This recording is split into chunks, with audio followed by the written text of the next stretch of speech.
So welcome to our event Between Power and Responsibility, Germany's role in the contemporary political economy of Europe. This session is the final session of a series of events which launched our Center for German Transnational Relations at King's College. And today we have three experts who will talk about Germany's role in Europe with a particular focus on political economy.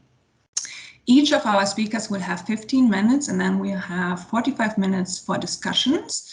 And you can ask any of your questions during this, second part of the event.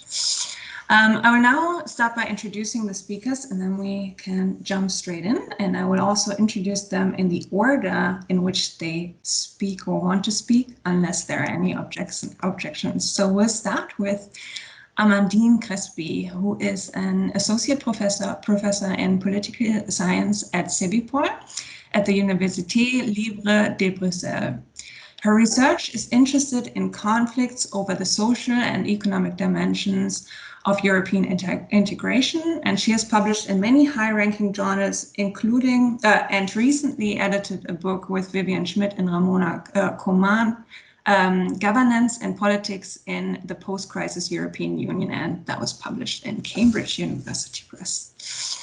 Rainer Hillebrand is professor in international economics at the Fulda University of Applied Science, and he is interested in international economic policy, international organizations, and globalization, and economic aspects of European integration.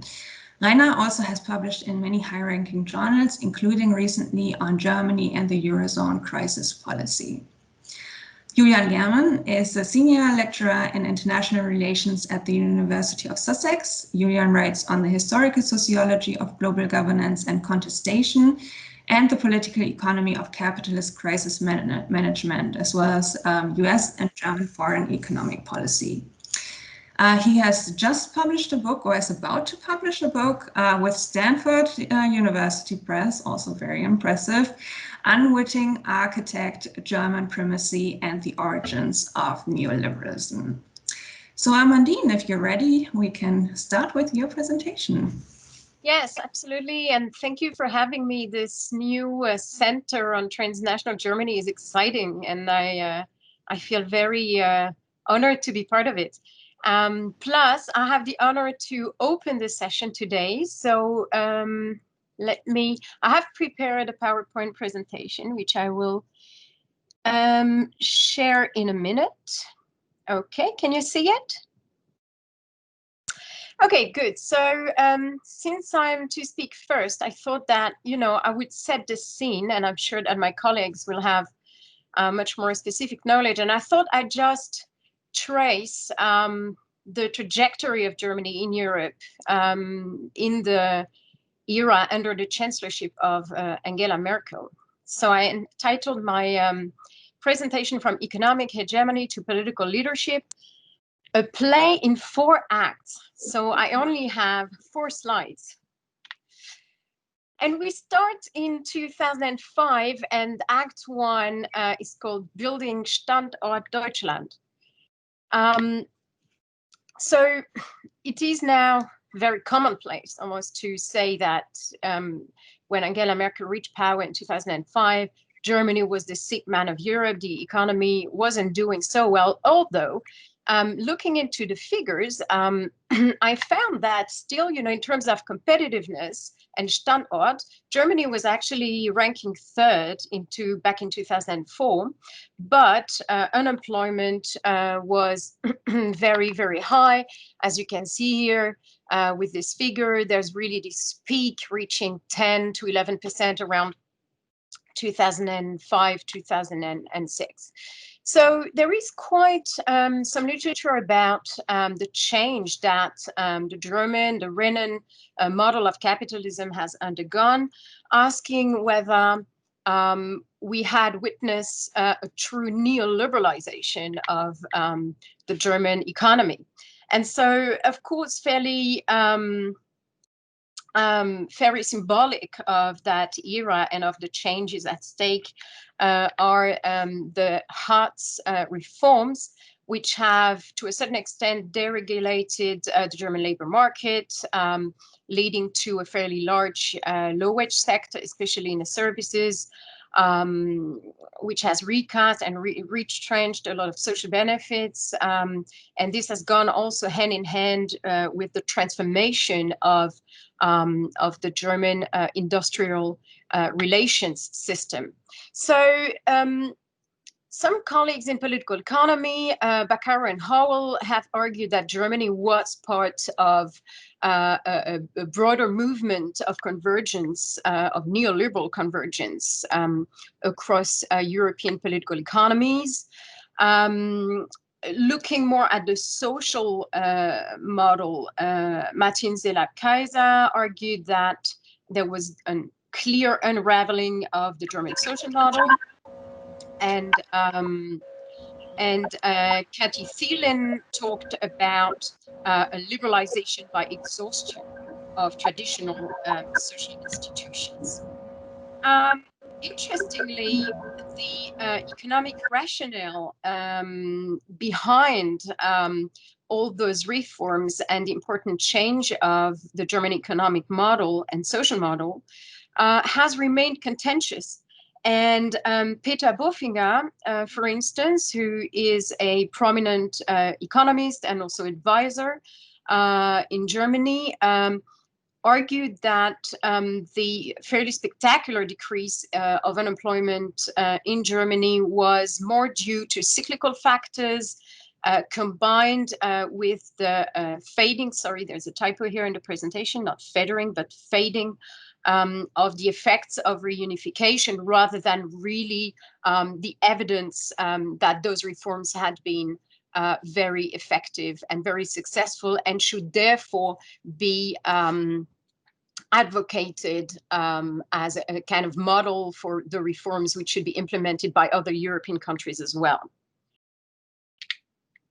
Moving on to Act 2, in the following years, well, this picture was, in fact, a cover by the weekly The Economist, trying to represent this cliche, perhaps, or myth of the Swabian housewife. And I entitled this act, The Swabian Housewife, well, impersonated in the Chancellor Merkel, feared and hated across Europe. So again, another commonplace of this debate about Germany in Europe is this idea that Germany in this period of time had become a hegemon, but a very reluctant one, leading Europe. So we remember back in 2009, 2010, the delayed decision-making over a bailout for Greece and then subsequent bailouts on the grounds that bailouts were prohibited by the EU treaties. And it was often argued that these had contributed to aggravate the debt crisis.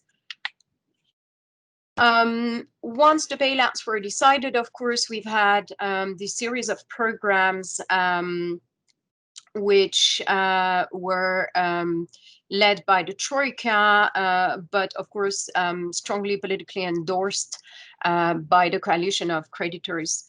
And this has included harsh conditionality, of course. And across the board, beyond program countries and bailouts, we've seen the consolidation of the ordoliberal foundations of the monetary union, with a series of institutional reforms making the Stability and Growth Pact rules more stringent, setting up the European semester for coordinating socioeconomic reforms and fiscal and the making of budgets with a strong authoritarian orientation in the beginning. And we've seen the signing of the Treaty on Stability, Coordination and Governance. But it was not only Angela Merkel who was the face of this policy. Perhaps Wolfgang Schäuble, the German finance minister, was embodying this policy at that time. And clearly all this also fed into fears of revival of a certain German domination over Europe. So, of course, Greece was a very peculiar case, and we've seen here extremely striking and bad political confrontations. You may remember that. So, of course, the press dramatically making those debates, and also the kind of things that we've seen in Greek streets were very, very striking and accounting for this very dramatically negative moment in European politics. So, less dramatically, there was simply this feeling that Germany was really leading what has been called Europe's Hanseatic Authoritarian League with Germany's northern allies, framing the crisis, the Euro crisis, as a moral confrontation between the saints and the sinners.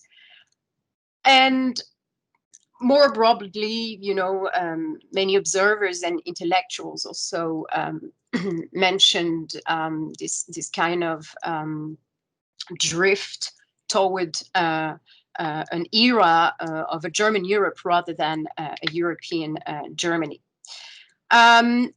I am working on a paper at the moment focusing on the social aspect, social policy integration in the EU, and understanding how and why what I call the dynamics of reluctance of Germany vis-a-vis the EU were to be seen. And so in this paper, I could see that Germany, unlike what is sometimes assumed, that Germany is promoting social policy integration at EU level, in this particular period of time, and actually spanning to a little bit after 2015, we see Germany voted against or watering down 13 out of 16 very key legislative acts in European social policy, mainly for cost-related reasons. In contrast, interestingly, those initiatives who were supported by Germany all concern the regulation of a pan-European labor market. Moving on to Act 3, starting in 2015, this act is called Mutti Rules Over Europe for Better or Worse. And here we see a fairly ambiguous leadership of Germany in the EU, where on the one hand, Chancellor Merkel seems to regain some moral authority with her decisions in the migration crisis, and her motto, Wir schaffen das, is really contrasting with political reactions in other countries where you can really see leaders driven by the fear and the need to isolate and a rejection of migrants, such as especially in France, for instance. On the other hand, those German decisions are also being criticized for going national instead of European. And some also made the observation that this approach to the migration crisis was not only humanitarian and governed by good sentiments, but indeed also had a utilitarian basis, as Germany needs labor force for its dynamic labor market. What we see in this period of time also very clearly is that the conflict crystallized, but the socio-economic governance of the European Union is still unsettled. So there are a lot of position taking, a lot of debates, sometimes visible, sometimes less visible. And Europe, or the EU rather, seems to be stuck in those debates opposing risk sharing versus risk reduction, those fears of the weaker member states using or being driven by moral hazard if the EU fiscal capacity was to be built. What happened also in this period of time is that Germany eventually gave in a little bit to the repeated ongoing French demands for a Eurozone budget. And the BICC, the so-called budgetary instrument for competitiveness and convergence, was eventually adopted in 2018, but it was a very undersized. I mean, it actually has nothing to do with what the French meant with the Euro budget. Finally, also interestingly, going back to this social policy dimension of EU integration, we see a continuous and I would say even intensified support of Germany for social regulation of the single market. We see that in the posted workers directive debates. We see that with support to the creation of a European Labour Authority controlling and tackling social dumping. We see that in also support for the current initiative for European rules on fair minimum wages. At the same time, and very importantly, we should never forget domestic politics. The EU socioeconomic integration is challenged at home in many ways. So, of course, we've seen vivid debates on pretty much all bailouts in the Bundestag.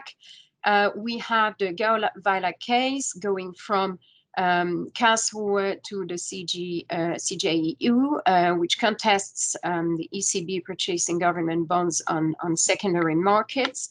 And above all, the Constitutional Court in Karlsruhe becomes both a go-to place for people disagreeing with the direction that EU integration is taking, and also as a true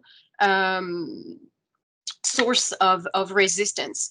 A side topic perhaps, but which is also interesting, is the contestation of the CETA ratification with a pending case in front of the court.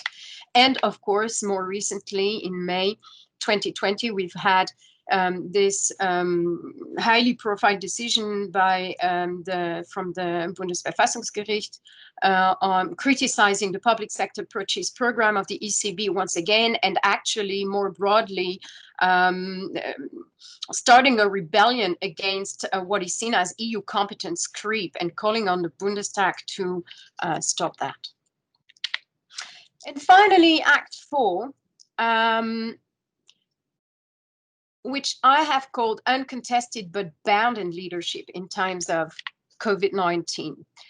So clearly, with regard to the previous acts, this act marks a decisive shift in the German government position with this agreement to a massive recovery package, which not only includes 500 billion euros in grants, on the top of the multi-annual financial framework, so making the MFF reaching over €1 trillion, but also, of course, the historic, what led Olaf Scholz to call that the Hamiltonian moment of Europe, is this decision to create common debt and to actually generate those new resources from the EU budget, with the European Commission borrowing in the name of the EU.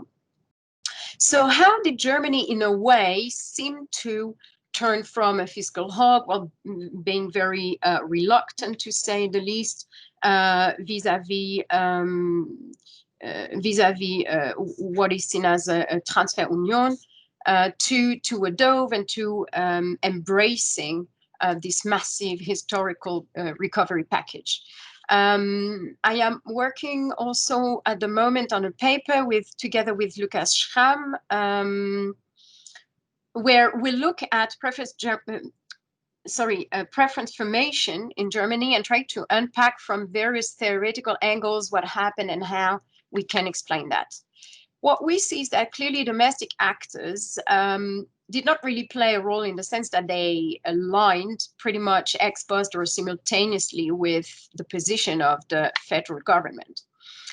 Interestingly, this constraining the census that we had observed throughout the various acts, so this rebellion, but also the reluctance and resent among the German public, did not materialize in this time and about COVID-19. And a main reason we find for that is really about the perception of the very nature of the crisis and the way the crisis was framed in a completely different way. So there was no more talk about saints and sinners. It was known faults. Everybody is affected. There is need for European solidarity, and so forth and so on. Finally, crucial, the kind of lobbying from the French for building the European fiscal capacity seems to finally pay off. So, of course, there's intense bilateral talks between March and May. But more interestingly, it's not only bilateral talks. They are decisively boosted, coordinated by the European Commission, which puts concrete plans, solutions, instruments, and a design of this recovery package on the table. Finally, the German Council presidency, which has ended very recently, in my view, has reflected uncontested leadership.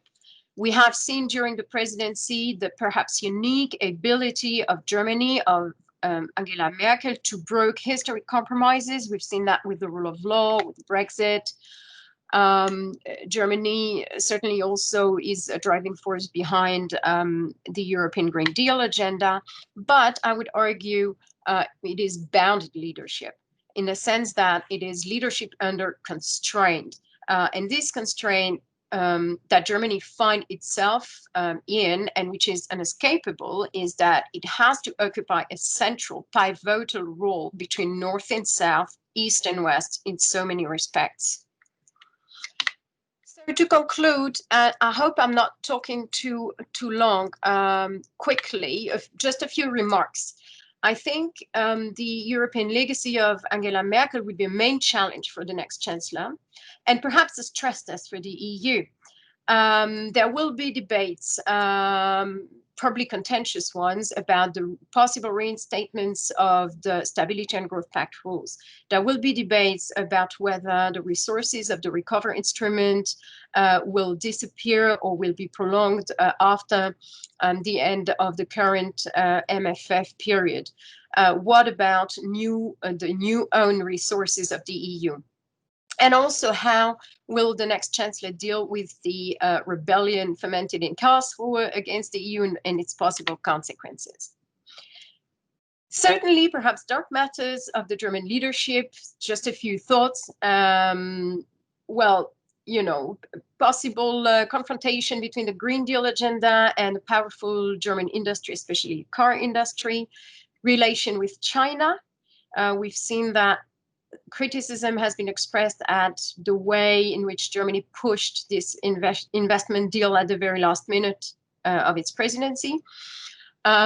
Is Germany truly committed to a more social EU and single market? And potentially many more I haven't figured out yet.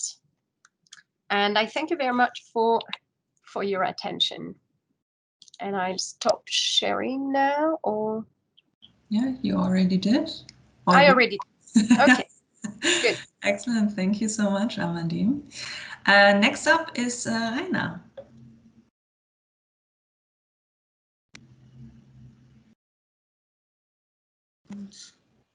Okay, thank you very much. I don't know, can you see my presentation yet? Yep. Yep.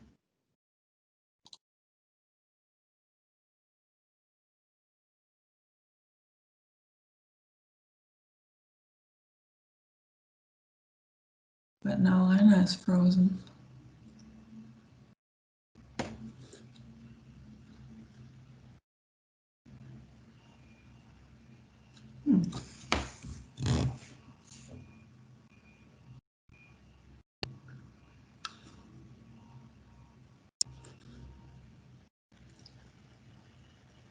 Well, if he doesn't return, we might just continue with Julian and then get back to Anna.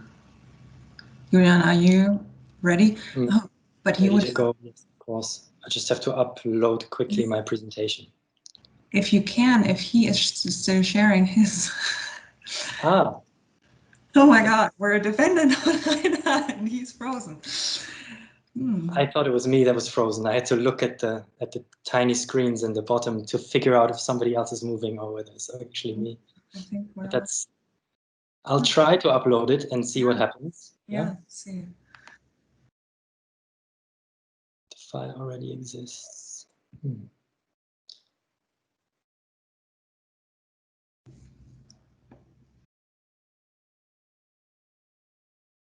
Okay, can you see the first slide? Yeah? Yes, great.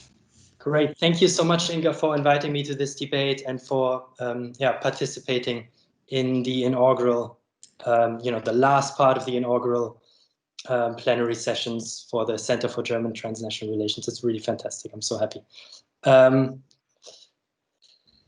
want to come back to, one of the key issues that has preoccupied a number of observers of Germany's role in the European Union over the past decade.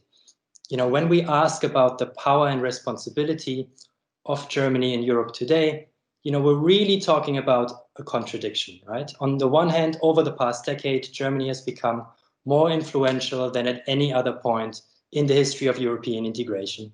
And on the other hand, many critics have pointed out, rightly in my view, that Germany has misused this power in terms of how it handled the Euro crisis. And I think most significant is not just what Germany didn't do, but what it actually did, right? Insisting on sometimes extremely painful structural reforms in exchange for financial assistance to distressed, mostly southern EU partners, insisting on reforms that really reach deep into the fabric of EU member states, ranging from, mass layoffs, fire sales of public property to curbing collective bargaining rights, extending part-time and temp agency work, and the list continues. So in light of this, I think that the big puzzle is, why has Germany thrown its growing weight within the Eurozone, within the European Union, behind an agenda of neoliberal austerity? And I think, first of all, it's politically important not to forget this question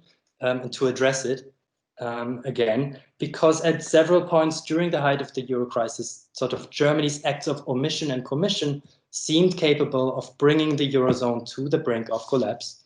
And, this is a specter that hasn't been banished, right? It's been raised again, I think, by the pandemic, by the unequal developments within the Eurozone, and also by some of the political debates about access and conditions for access to and conditions for this European Recovery Fund, right? But secondly, and this is basically where my presentation is focused on, I think this puzzle is also an intellectually challenging one, right?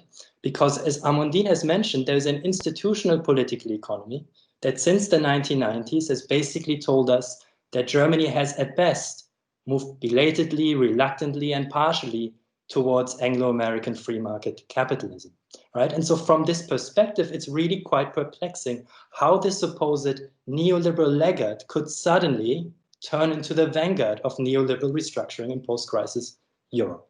And so in my talk today, I want to address this question, not from within institutional political economy, but from within critical political economy.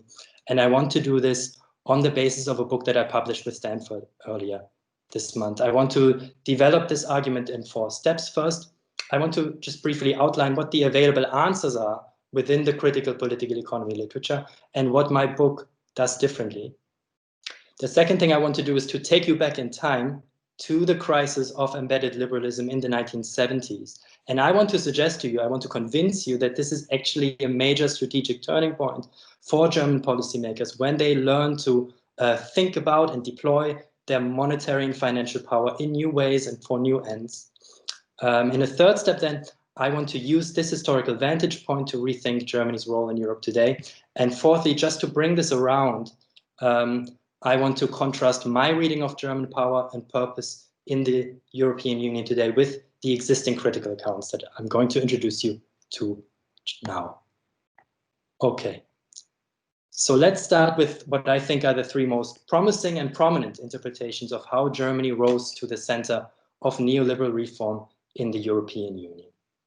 The first and probably the most popular is that German policymakers are under the influence of an ordoliberal paradigm, right? They seek to remake the European Union and its member states in the image of their own political economy in line with ordoliberal principles like fiscal prudence, debt reduction, and also market conforming and market enhancing or enabling reforms. Yeah. The second interpretation holds that Germany, and I think Amandine already mentioned this, Germany is a semi-hegemon, a frustrated regional hegemon that's somehow unable or unwilling to assume benevolent leadership in the European Union. And the third interpretation, which is maybe less fashionable, but I think fundamental, holds that what the German state is doing when it's supporting a neoliberal agenda, it's actually acting in the interest of a transnational capitalist class based in Europe, but also reaching across the Atlantic to the United States. Right? Now, each of these readings has produced important insights. It's also subject to a number of important criticisms, and I don't have the time to go into this. But I think that they also share a common weakness. In their own ways, they tend to unduly generalize from the developmental experience of the United States and the United Kingdom. Now, if we reverse the order, we can see that this is most patently true of the class-based accounts I mentioned just now, because what they do is they assume that leading factions of German business used to trail behind their Anglo-American peers, but since the 1990s, they have converged on a common neoliberal agenda.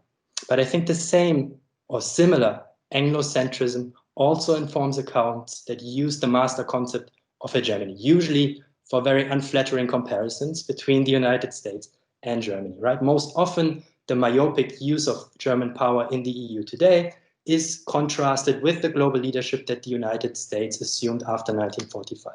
And in some cases, more specifically, it's also likened to the parochial ways in which the United States sought to cope with its temporary decline in the 1970s. So whereas the United States was then an ailing global hegemon, Germany today is understood to be a frustrated regional hegemon that's somehow too powerful to simply stand by, but too weak to offer anything other than neoliberal austerity.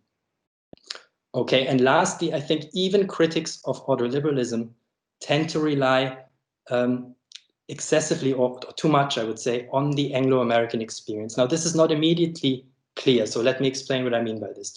Of course, critics of ordoliberalism zoom in on a homegrown variety of neoliberal ideology. So Anglo-America here is not the center of dissemination of neoliberal ideas that slowly make their way into the German social market economy, right?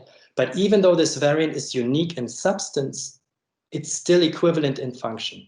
Ordoliberalism, for many critical political economists, serves as an orienting device that guides policymakers in times of crisis and uncertainty. And in that respect, I think it's similar to the story of free market ideas that lead to a paradigm shift in the United States and in the United Kingdom in the 1970s. So to sum this up, I think that the problem with these readings is that they're based on a stylized account of how the US and UK first moved toward neoliberalism in the 1970s. And this sends us on the wrong path because it has us look, to my mind, for similar economic ideas, similar power politics, similar social forces in Germany. And so in order to overcome this Anglocentrism, my book takes a different approach. It travels back to the end of the golden age of post-war capitalism in the 1970s. It brings critical political economy into contact with the available government records. And thirdly, on the basis of archival research, it asks how German policymakers actually perceived and responded to this crisis, to the crisis of embedded liberalism then. And my argument here in a nutshell is that the German state was implicated in the global rise of neoliberalism in fundamental but very peculiar ways. And if we understand how and why this was the case, then we can better appreciate its power and purpose in a neoliberal Europe today. Now, I can't go into too much historical detail here, but the key point is that German policymakers at that time did not seek to promote neoliberal change, right? On the contrary, they sought to preserve the embedded liberal compromise between capital and labor at home. But what's really important to understand is that in Germany, this particular post-war settlement had been built around stable prices, around wage moderation, labor discipline, and first and foremost, around Germany's export success. You know, this post-war return to the world market, as Erhard put it, offered a non-Keynesian path to economic reconstruction and to social stabilization that steered clear of the socialist and trade union demands. Right? But in the 1970s, then this international orientation also makes Germany vulnerable to the crisis responses of its European partners. And so in the 1970s, German officials were extremely concerned about imported inflation and about protectionism. And what they then seek to do is to find new ways in which to project their monetary and financial power to contain this threat, to preserve competitive prices and open markets for their exports. Now, my book argues that this strategy managed to stabilize embedded liberalism at home, but at the same time, it hindered Germany's partners in Europe and the United States from doing the same. It prevented them from adopting more radical and progressive resolutions to the crisis of post-war capitalism. It also frustrated more sort of centrist attempts to reflate the global economy through a global Keynesianism. And lastly, I argue that it also narrowed down the policy space, crucially available to the United States, so that the Volcker interest rate shock emerged as the favored solution to the crisis. So overall, I argue that the German state provided part of an external impetus that launched or helped launch the neoliberal attack on organized labor and the welfare state in the United States. The German officials did this even though they were not driven by neoliberal ideas or interests themselves. So, you know, the key argument of my story is that Germany emerges as an unwitting architect of a new and regressive form of capitalism, which has since boomeranged back upon it. Okay, now the third step that I think we need to take is to ask how this history matters for understanding Germany's role in the contemporary political economy of Europe. And the first point that I want to make here is that there's no doubt that, you know, the German model has eroded under the pressures of neoliberal globalization since the 1990s. Amandine mentioned Hartz IV reforms, of course, as one of the key turning points. That's undeniable. But at the same time, I don't think that we should make the mistake of, you know, mistaking this erosion for convergence, right? We shouldn't assume that this is moving German officials down the same Anglo-American road.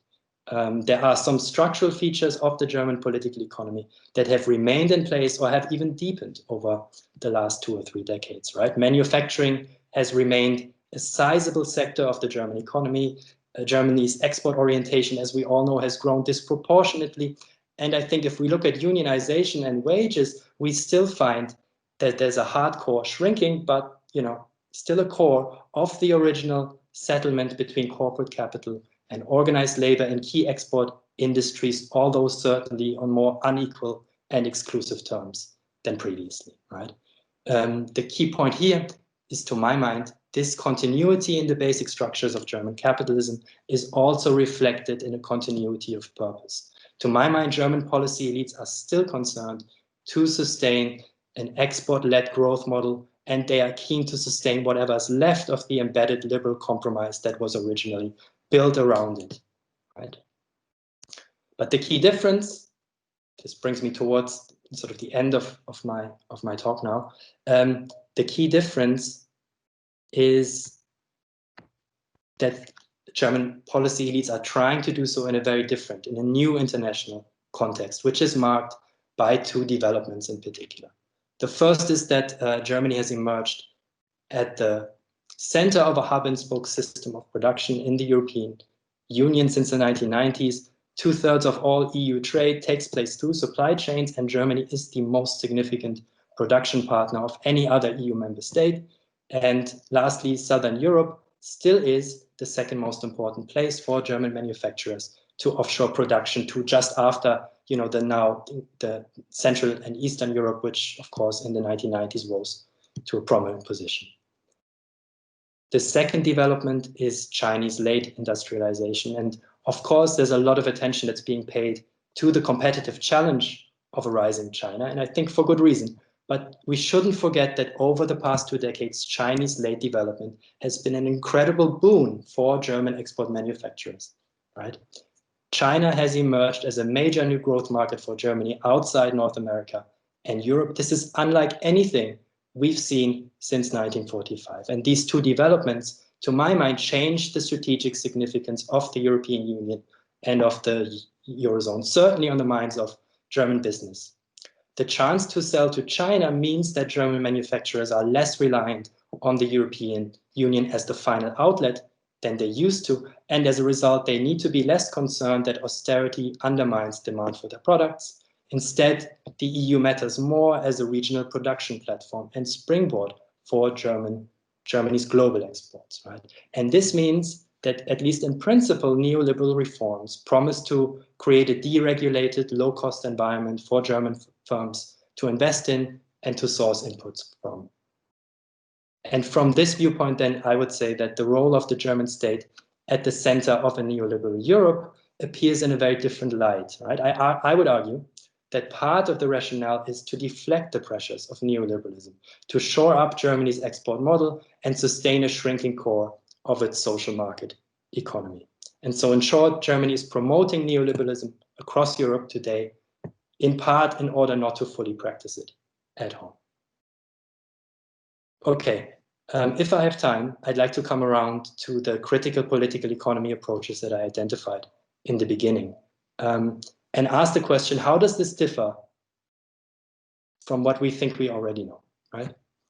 So first of all, I want to suggest that German policymakers are not following a single ideological ordoliberal blueprint, right? What they are doing in Germany or what they are doing in Europe is very different than what they're doing at home, right? Contrary to what scholars like Mark Blyth, for example, have argued, Germany does not want everybody else to be German, right? The neoliberal reforms that Germany is advocating in Europe are not about creating replica Germanys. They're at least in part about creating favorable conditions for German production and investment in these countries.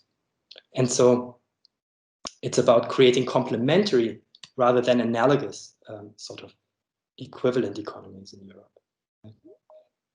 Secondly,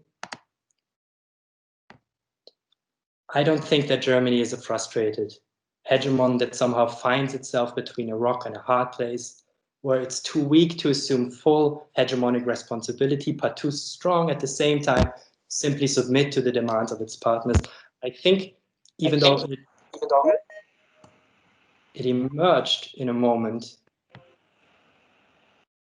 of heightened crisis, the choice for neoliberal austerity isn't some knee-jerk reaction, right? It's my book suggests that it builds on a strategy that German policymakers first developed in the crisis of the 1970s. And I think it also feeds forward into a broader vision of European integration around the German manufacturing hub, which may become more important in a new global context of Sino-American rivalry and high-tech competition as we go forward. And the last question I want to raise is, which social forces are going to find this vision compelling and appealing? And here my sense is that this social constituency is probably more complex than what we could expect to find if we relied on the idea of a transnational elite drive towards neoliberalism, right? As I've said in the presentation already, it would certainly include privileged workers in Germany's key export industries. But on the other hand, I think it may also appeal to firms that are smaller rather than large and that are more regionally oriented rather than globally oriented. And for those reasons, may be more willing to accept a subordinate position within production networks that are dominated by German business. Okay, that's it from me. Thank you very much. Thank you so much, Julian. Rainer, you are right on time to come back to our discussion. And yeah, we still have 15 minutes for your presentation, and then we can jump into Okay. I'm sorry, I must have kind of been kicked out of the thing. I'm sorry. I'll try again to download my. Where do I see it? No, I don't. I think I was kicked out first when I tried to download my presentation, so I might just kind of give it without doing the PowerPoint, if that's okay. Yes, absolutely. Okay. So sorry that there was this problem. What I would like to talk about is Germany and the Eurozone, and kind of revisiting a little bit the optimum currency area theory. And what I would like to argue is that we have some change in the German policy towards the Eurozone because of the fact that we have a Eurozone.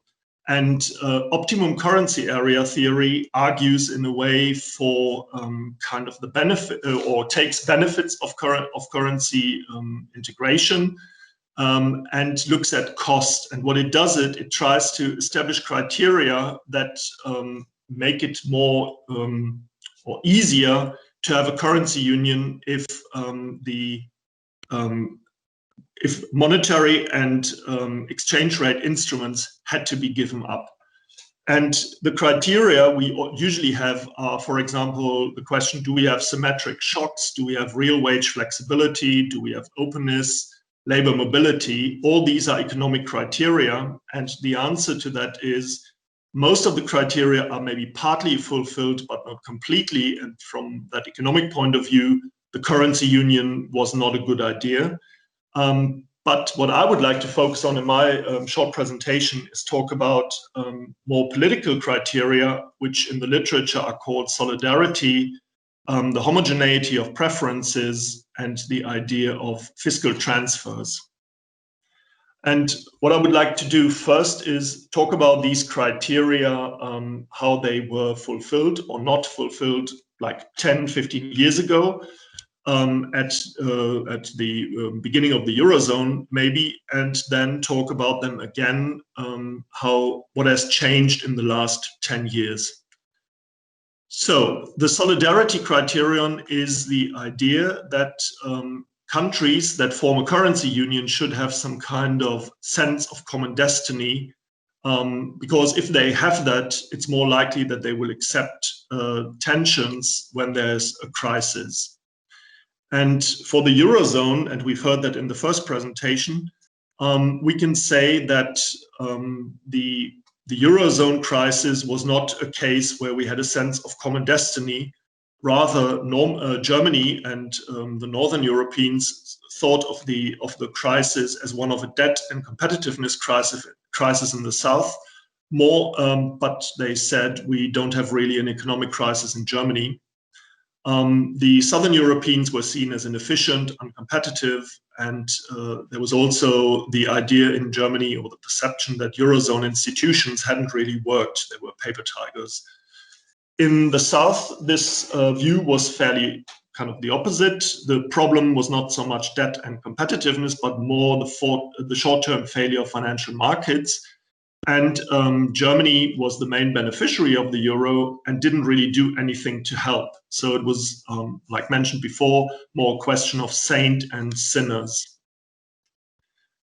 A second criterion is that of homogeneous preferences. And here the idea is that if countries in a currency union have the same preferences in terms of economic policy, it might be easier to agree on policies to deal with shocks, even if they are asymmetric. And again, we can say that at least 10, 15 years ago, the perception was quite different between the North and the South in Europe. Eurobonds, for example, the EU was very much in favor. The North was very much in favor of, against Eurobonds. The South was very much in favor. In terms of macroeconomic strategy, linking into what the crisis reason was seen to be, was that Germany and the North wanted to focus on the long term. They wanted ordoliberal policies, austerity, structural reforms, price competitiveness had to come from deflation. So wages had to go down in the South. And there was a great fear of moral hazard and inflation. The Southern preferences were different: Keynesian demand management, stimulation of growth, and there was a fear of deflation rather than kind of an embracement of that, obviously. The third criterion is fiscal transfers, and fiscal transfers can help a currency union when we redistribute funds from the booming countries to the recession countries in times of crisis. Within Germany, which in a way is a currency union too, we have that. There's unemployment benefits, for example. There is taxation, there's fiscal equalization schemes. All this is in place within Germany, but not within Europe. Within Europe, we have decentralized economic and fiscal policies, and there's limited scope for national fiscal policies because of the EU framework, Stability and Growth Pact, and so on. And at the same time, we have a relatively small EU budget. It's only 1% of EU GDP, far less than at the at the national level, where we usually have around 40% or more. And there's very little flexibility in the budget. It's mostly pre-allocated. So there was no proper scheme for fiscal transfers between countries. So if we ask the question, do we have an optimum currency area in Europe? Is the Eurozone one? If you look at the criteria, you probably have to say the economic ones as well. Yeah, partly some economic criteria are fulfilled. In terms of the political criteria I just outlined, possibly mostly not. What I would like to do now in the second part of my presentation is talk about the question of what is called endogeneity. And that is the question, given the fact that we have a currency union, maybe we can develop into fulfilling the criteria and we can actually develop into an optimum currency area. And my answer to that would be, yeah, possibly the fact that we have a currency union in Europe helps us to move and change in terms of the criteria I mentioned. And I would now like to go through these three criteria again, but in reverse order. So fiscal transfers first, then preferences, and then solidarity, and talk a little bit about what has changed in the last 10 years and where maybe we have kind of some development towards a better institutional setup in Europe and better kind of or more European friendly attitudes. So if we look at fiscal transfers, there was established right after or at the end or even within the Eurozone crisis, the European Stability Mechanism in 2012. And that was the first kind of approach after the predecessors it had to have financial assistance to Eurozone members with problems. And there was therefore some risk sharing, and they were based on loans though, so no grants, no transfers really, but loans. And there was strict conditionality. But for many kind of ordoliberals in Germany, that was already seen as quite a step. Even though it was fairly little from the perspective from others. But I would argue that that has changed a little bit in the recent crisis, the pandemic, because we now have some kind of unemployment reinsurance in Europe. It's a program called SURE, and that is loans that support short-time work in different countries. And it's temporary, it's 100 billion euros. So it's not a permanent transfer system, but it has been established for this crisis.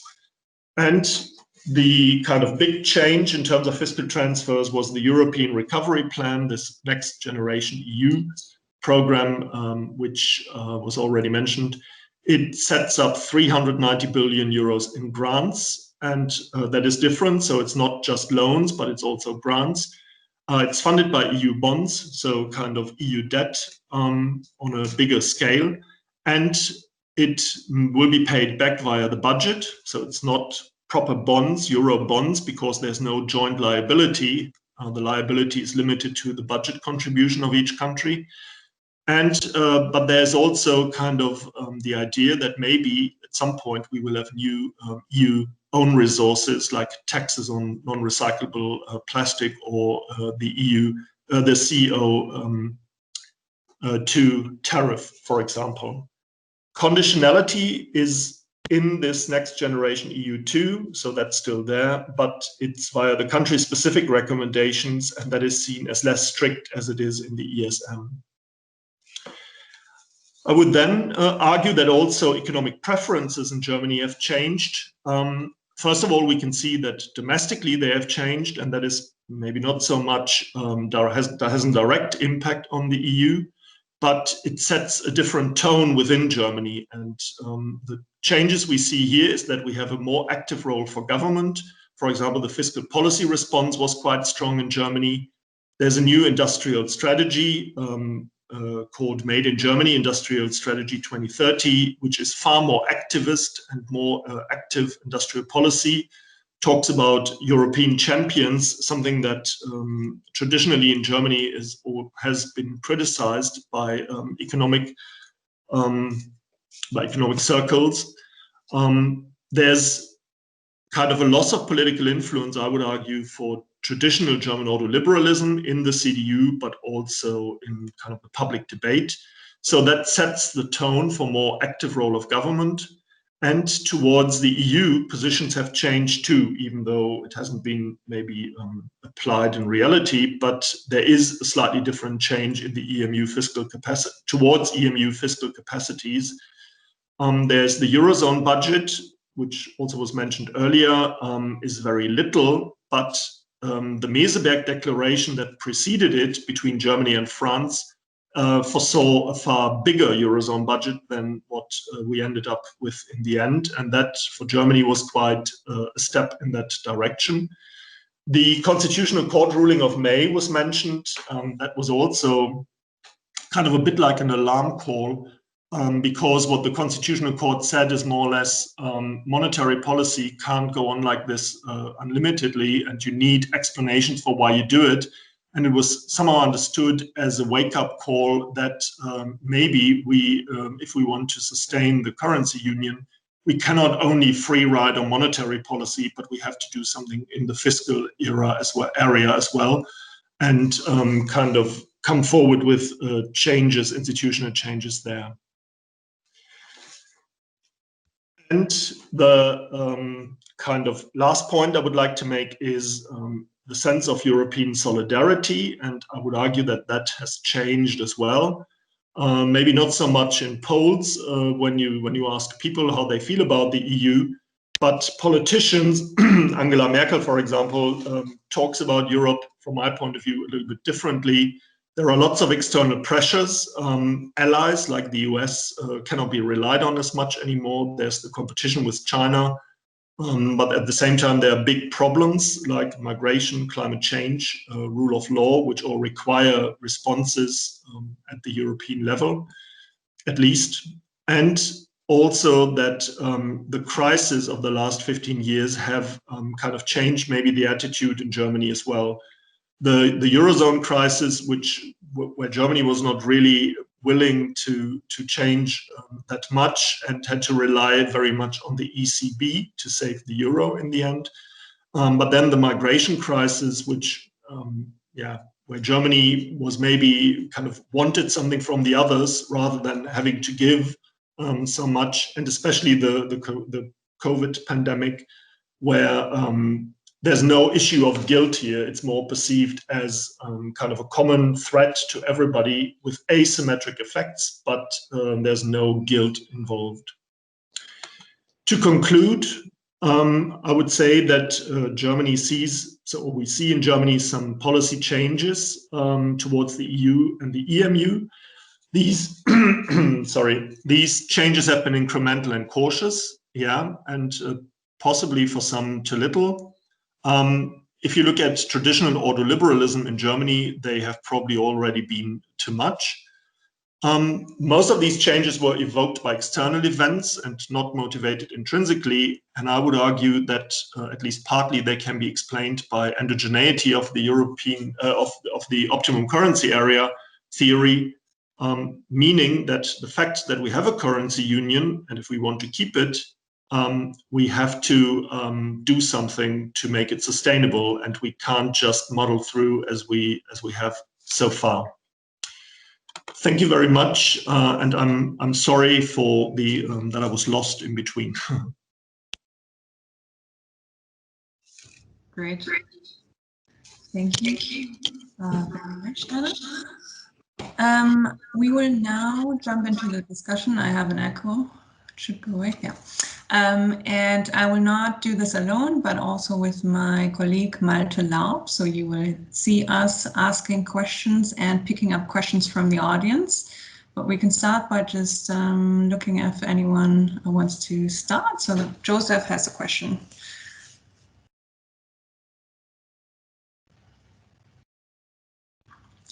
Joseph? Sorry, I've been teaching for 4 hours today, so I'm tired. Yeah, I just want to thank all the speakers today. I really enjoyed the presentations, and I'd also like to congratulate the Centre for convening such a fascinating plenary. Also, finally, I want to congratulate Julian for publishing this fantastic looking book for Stanford University Press.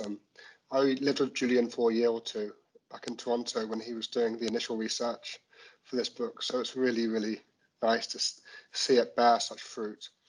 I have a question for all three speakers in relation to energy markets, because that's where one of my research interests lie.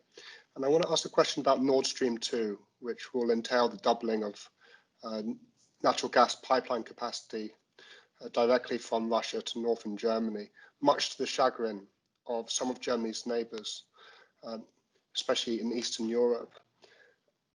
Where does each of your narratives fit in with Germany's accommodating, if not supportive, policy of Nord Stream 2, given the opposition that it has witnessed from its neighbours, and given the fact that it seems to go against market principles of diversifying natural gas imports? So Julian broke down 3 sort of models: reluctant hegemon, ordoliberalism, and the transnational sort of corporate interests.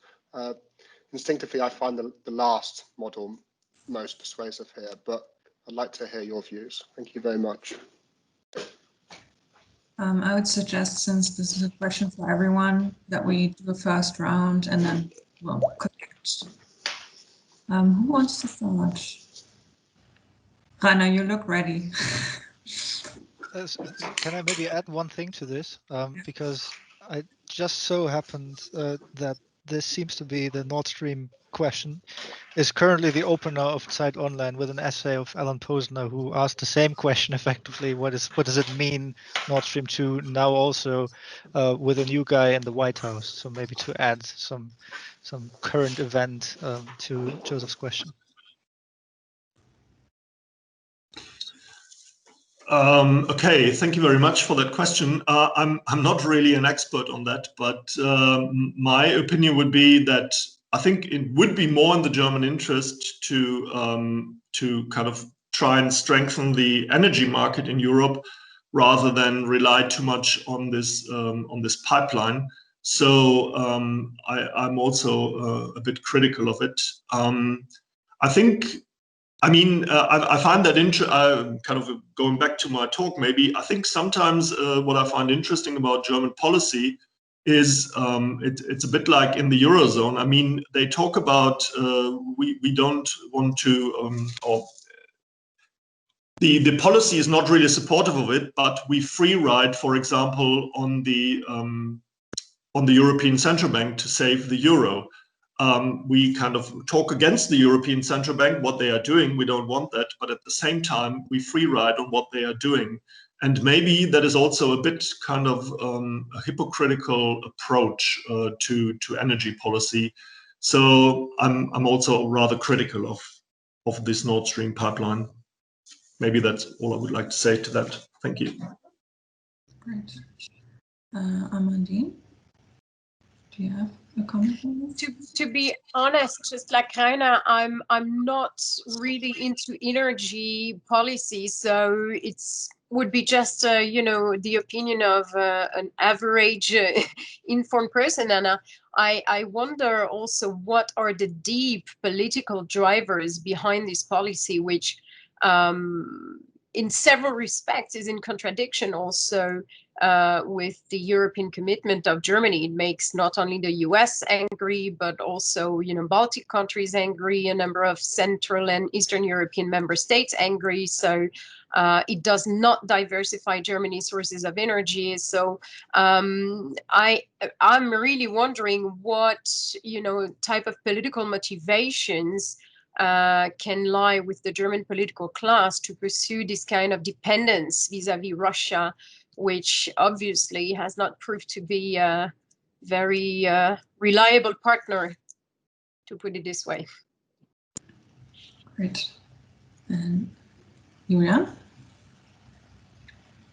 Yes, thank you, Joseph, for that question. I'm no expert either. I would say that if we go back further in history, we can see that, you know, already in the 1950s and 1960s, there were transatlantic tensions precisely around Germany's, you know, vision of global free trade, being able to treat with the entire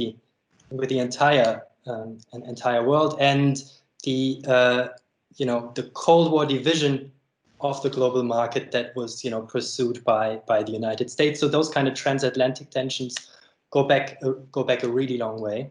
The other thing I would say that it's a case in point that maybe the idea of a transatlantic ruling class that's united in particular projects that they want to pursue might be overstated, right? And lastly, I think what I would say is it also, I think, demonstrates the extraordinary vulnerability of Germany, you know, not just in the past but also in the present, in terms of US policy and US pressure, right? Under Trump, certainly, Germany was vulnerable on two fronts.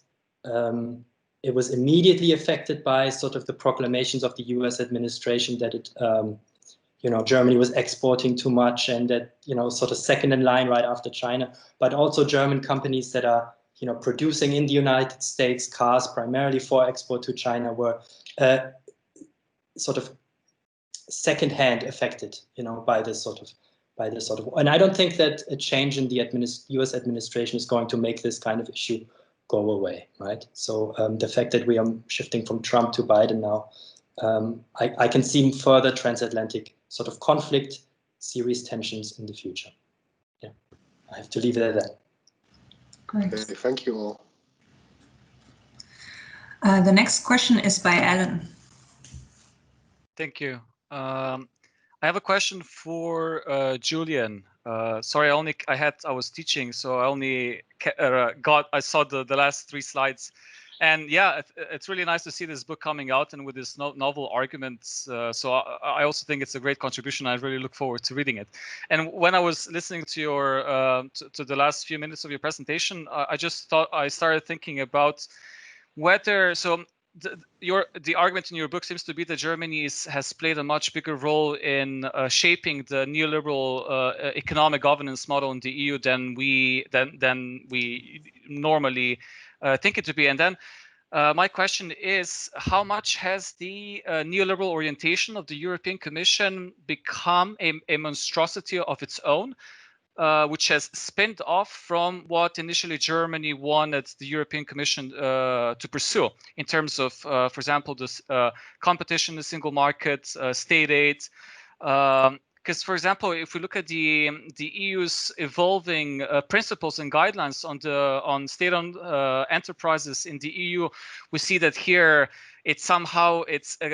these rules start attacking the German social model as well. And for example, the case of the German Länderbanks, which was quite interesting.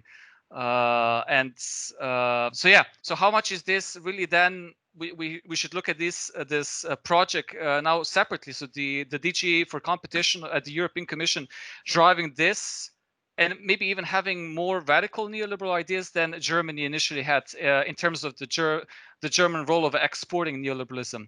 And then my research mostly focuses on Central and Eastern Europe, and it's interesting to see, for example, now in the last few years with the case of Poland under the Law and Justice Party from 2015, that even though Germany initially wanted to export neoliberalism to other countries, what these countries now are doing are replicating the German model.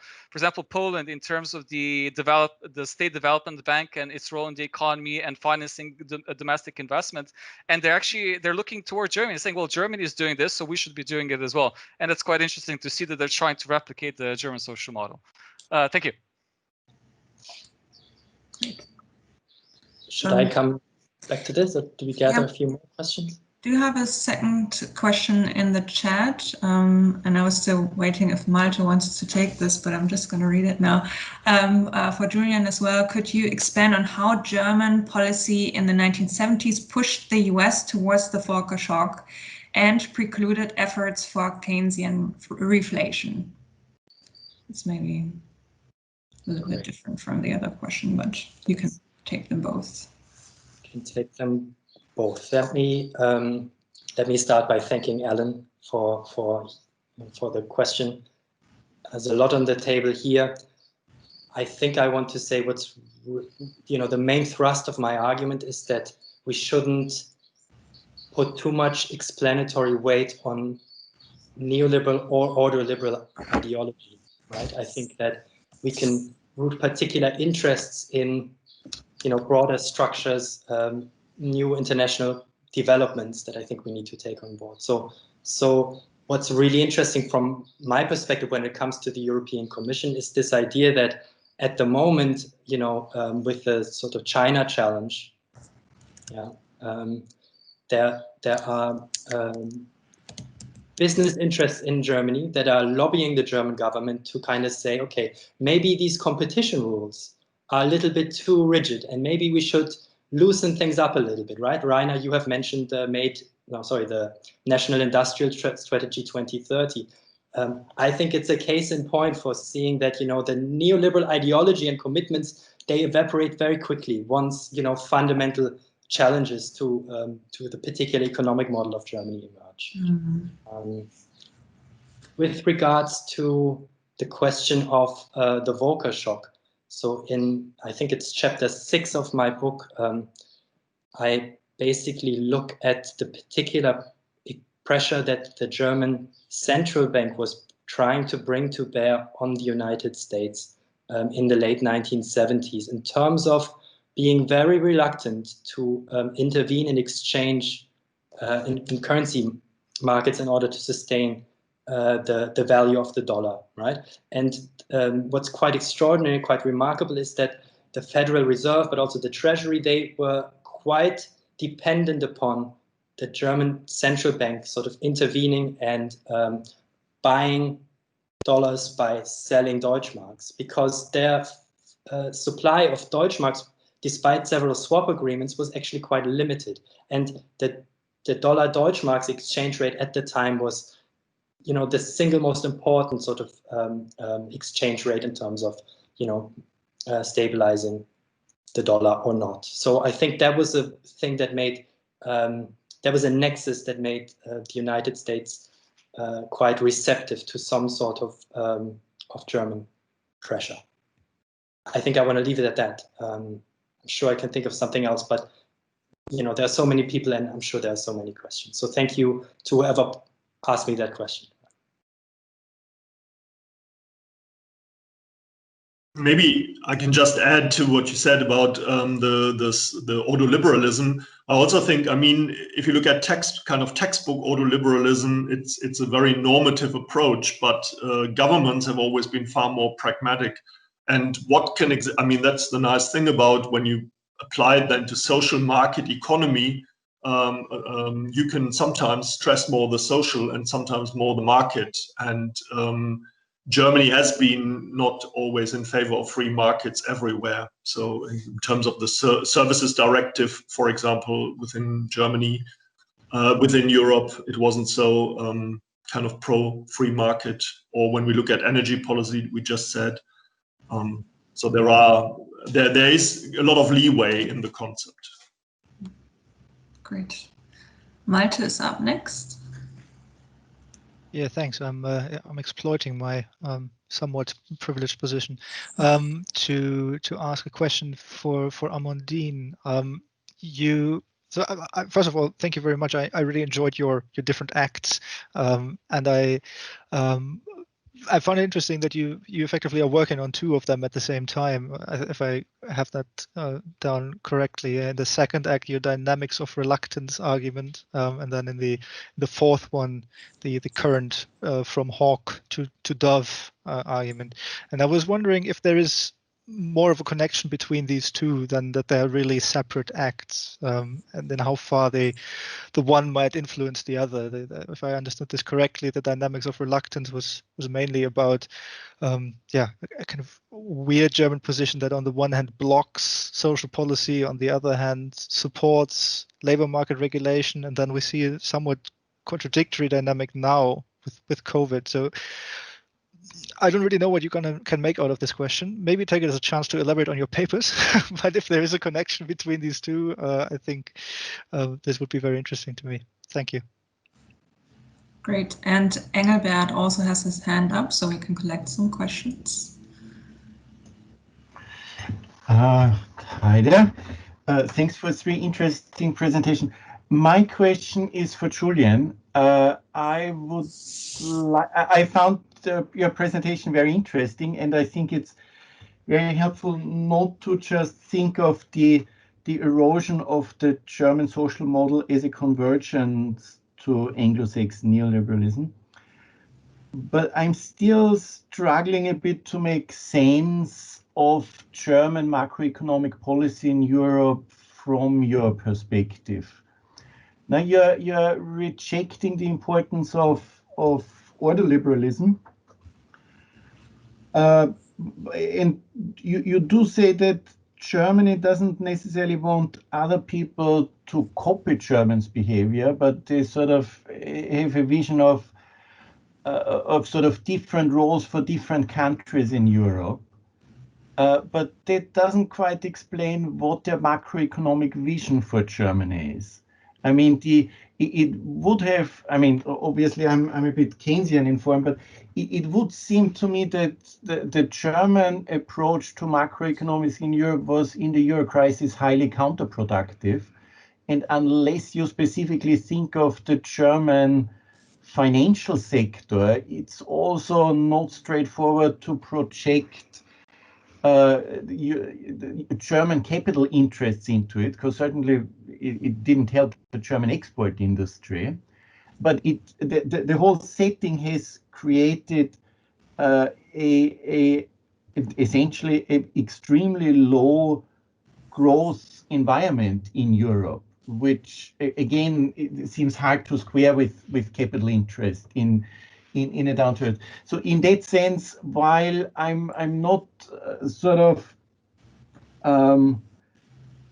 naturally inclined to fully endorse the order liberalism hypothesis, it certainly helps me to see some logic in what Germany has done, but I think effectively is still doing. I mean, I wouldn't describe the COVID package as a Hamiltonian moment. Hamilton sort of federalized the outstanding stock of debt, not an additional expenditure package. So the short version is, Julian, help me make a little bit more sense of what Germany is doing economically and what that vision of different roles for different countries in Europe is and how that makes sense macroeconomically. Yeah, I would suggest we start with Amandine, and then Julian can answer that question.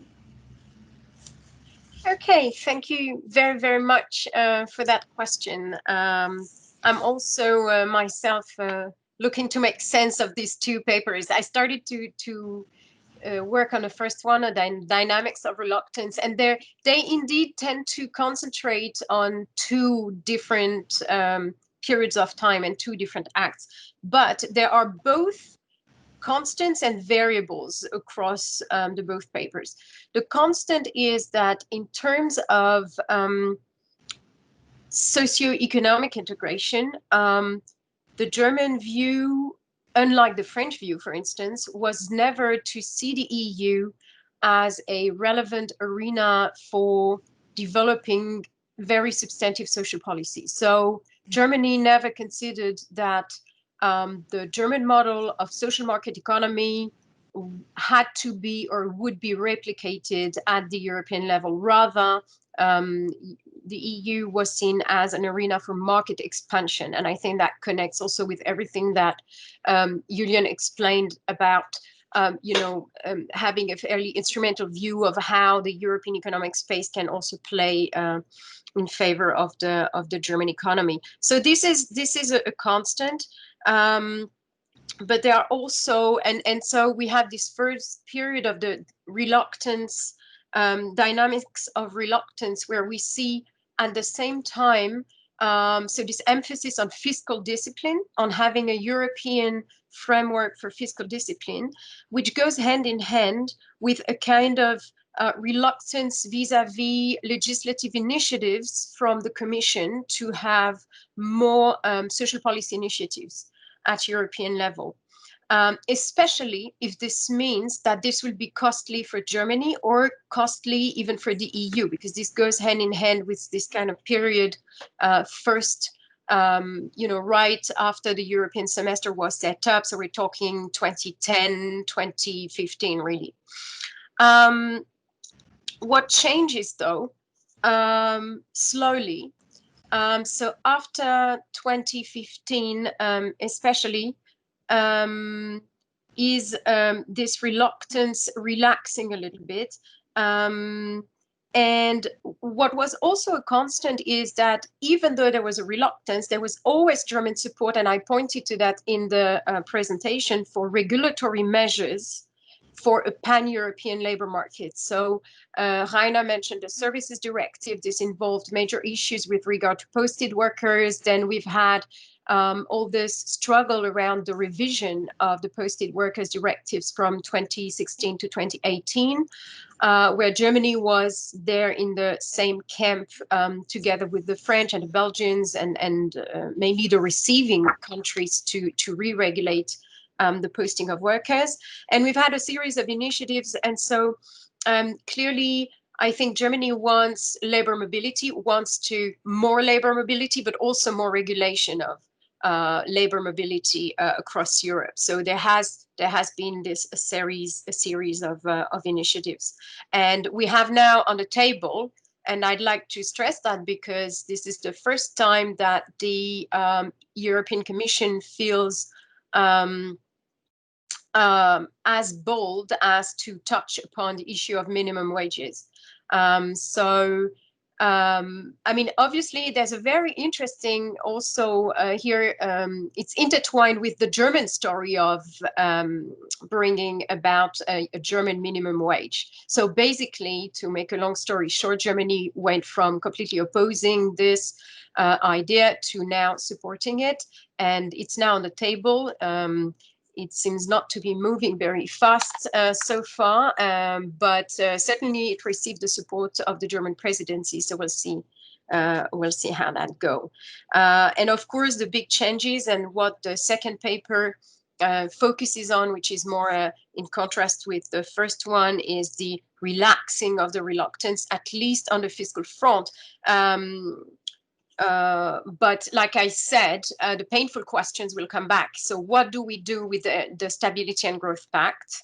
I happened to, for the second paper, I interviewed recently the DG of ECFIN, and he said that they will have to open the discussions in the next 3 months to know what they will be doing with the Stability and Growth Pact rules in 2022.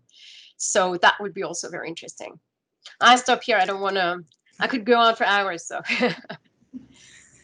great. And Julian? Thank you, Engelbert, for a really insightful and challenging question. I would, take a historical perspective, and I would say that the macroeconomic vision that has informed German policymakers for decades is that Germany can flourish by supplying developed countries, but also a newly developing world with the type of capital goods that they need to launch their projects or sustain their projects of late industrialization.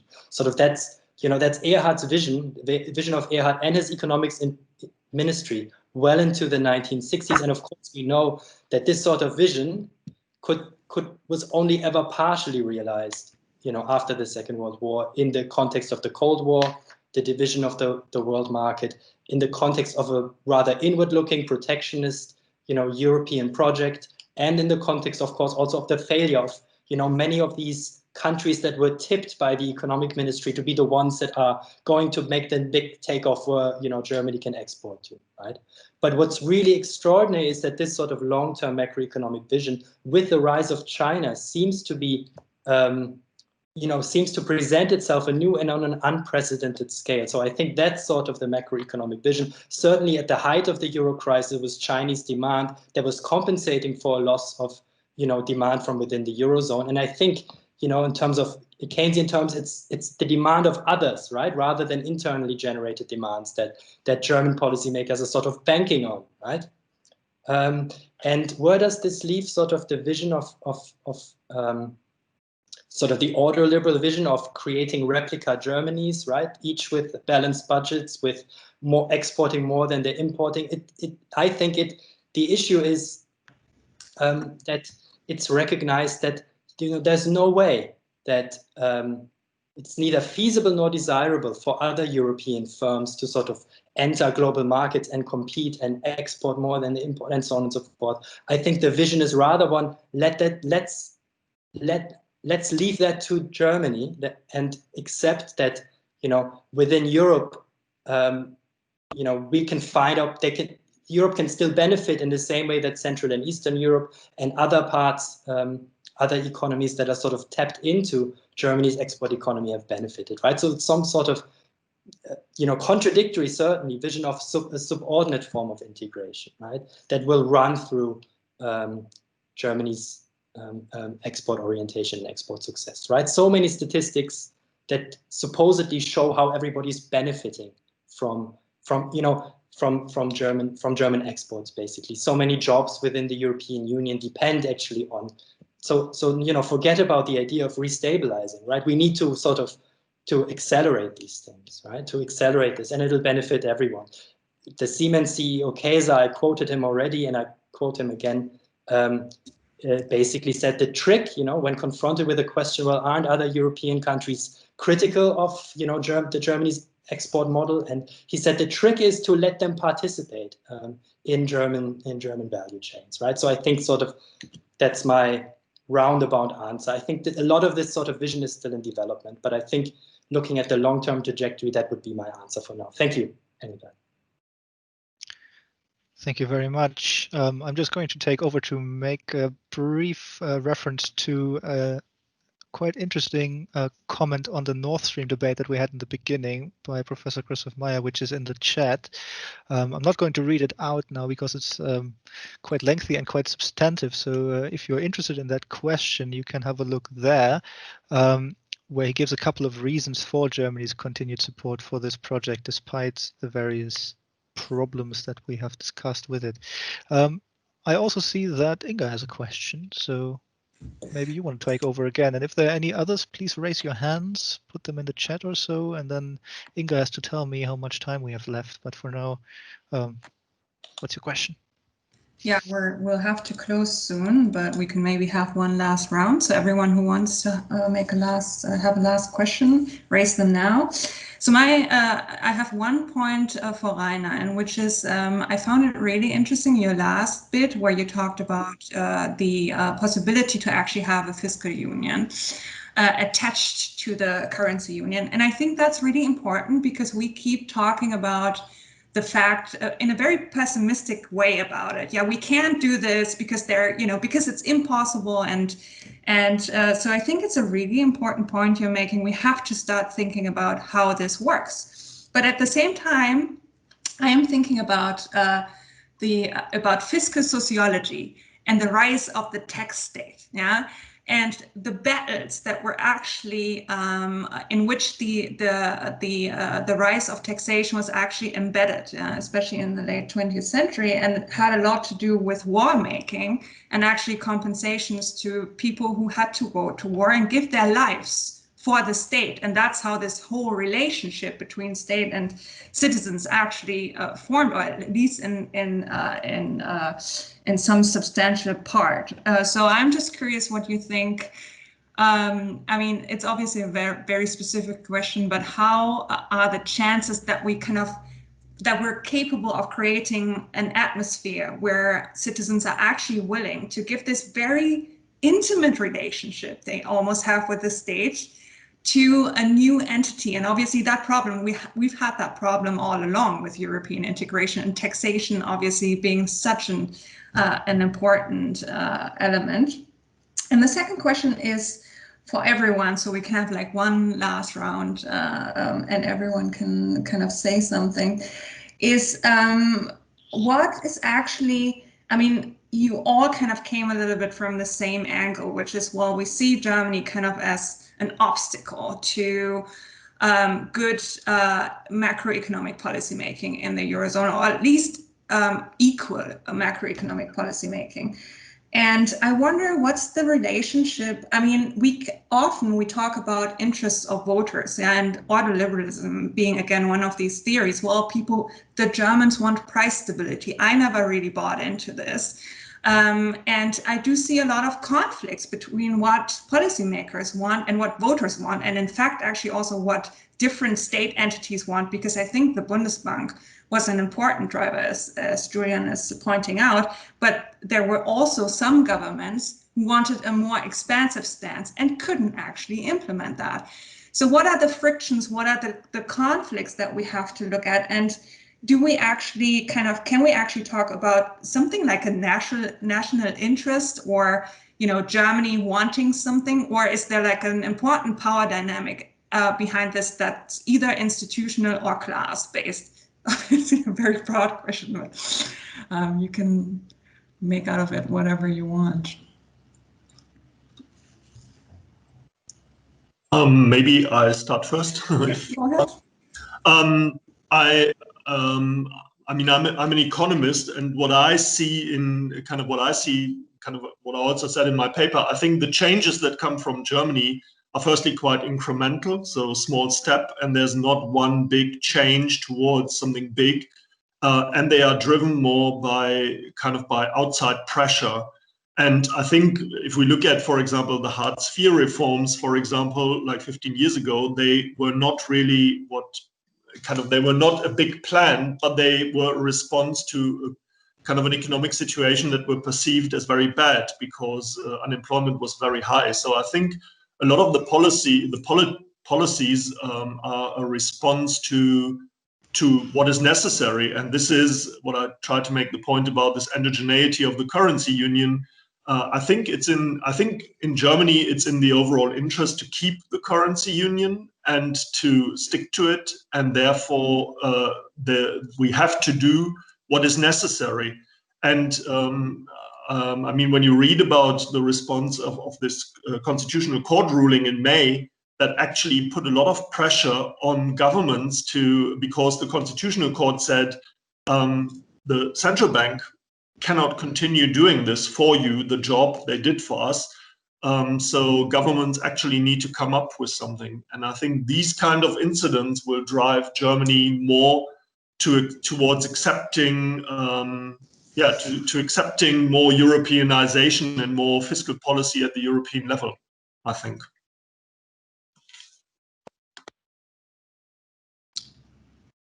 And shall we move on with Julian? Sure, thank you very much. That's a great question that can be taken in so many different ways. But I agree with you. I think I agree with Rainer, and I agree with what you said, Inga, about where do we think that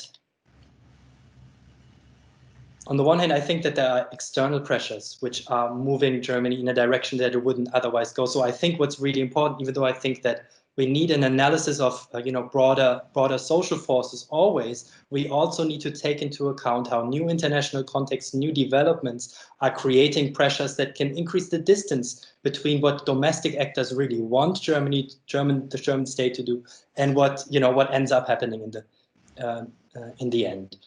So I think external pressures are extremely important here. I think that this sort of idea of Germany being squeezed between between the United States and China is extremely important. I think that's generating pressure. That is going to be very exciting to see how this plays out. And also, I think then the next step is to look at what particular domestic interests are asking of the German state. What's really interesting is that this national industrial strategy was hugely controversial in Germany. You'd be hard pressed to find any stakeholder. Right? Some lukewarm support from trade unions, certainly, because they're hoping that their position is going to be improved as a result of a more interventionist state. But most of them were against this. But then if you look at it more concretely, you can distinguish, first of all, I think most importantly, large German corporations that are recognizing the challenge, not just from China, less from China, actually, much more so from US big tech. And the idea, that Apple is worth as much as the 40 DAX 30 companies at the moment, right? So I think they are kind of pushing for a much more watered down version of EU competition rules, because their interest is to say that, okay, if we want to get out of this conundrum, we have to grow our way out of it. And so therefore, new business ventures, joint business ventures, but also mergers and acquisitions, we need to have the European Commission pay a lot less attention to this. And I think, just to bring this back, I think what the German government is involved in is sort of in search of how to, reconcile these kind of interests with the interests of small and medium-sized enterprises that are quite concerned that, this sort of catchphrase of the European and national champions is actually going to leave them out. So I think there's quite an interesting combination of particular domestic interests that are pointing in opposite direction. And there is ultimately always creative agency on the parts of German policymakers and different agencies of the German state in order to, to try to reconcile these pressures in particular. That's where I would leave it. Thank you. Thank you. And Amandine? Yeah, due to time reason, I'll stick to your first question, Inga, if you allow, but they're really, really interesting and key questions, and especially the first one. I think that indeed fiscal policy and tax issues are the next front line of the EU, and there's no way that the equation of the monetary union and the idea that we do want to materialize a pan-European social market economy, that cannot be solved without confronting the tax issue. And there's two ways to think about that. So of course, there's this straw man of the transfer union, where you would actually redistribute, you would raise, let's say, national contributions and redistribute national money. For obvious reasons, there's little appetite for that, not only in Germany, also, and perhaps primarily in the Netherlands, in Denmark, in Sweden, in Austria, etc. And the other way to think about it is through the EU own resources. We mentioned that already, but I think this is absolutely crucial and absolutely key. And so what can the added value of the EU be here? It's to, in my view, to really, and these are nothing more than the proposals that are already on the table, actually, to invent new taxation for those transnational activities who are really at the core of global financial capitalism. So that's a bad finance to economic activities that are damaging from an environmental point of view. And three, everything that relates to digital large companies and business on the web. That's the job for the EU. And I think this connects also to the issue of constituency, because the EU has to show it can pursue collective action successfully. It has to show the people that it can bring something, that it can effectively, regulate the economy in the way that works for them. So it's a question of purpose for the European Union. And final point, obviously, this connects to a larger democratic debate, which I don't think we can escape either. Once you acknowledge that the EU needs fiscal capacity, needs more own resources, then you're back, with the old motto, no taxation without representation. You can't go on like this with a European semester and a recovery plan, which will, distribute billions of euros without any substantial parliamentary control. It's just unsustainable from a democratic point of view. So although, there is absolutely no master plan for anyone to federalize the EU, I mean, step by step, not talking about a federation, but there are a number of things that need to be in place. Excellent. Last point. I would like to thank everyone again. It was great, and we went way over time, and we still have a big number of participants or attendees in our list. So thank you all also. It shows how exciting this topic actually is, and also how many people sign up for this event also shows how interesting this is to everyone. So thank you guys so much. And thank you. Hope to see you at some point. Bye-bye. Thank you very much. Bye. Thank you.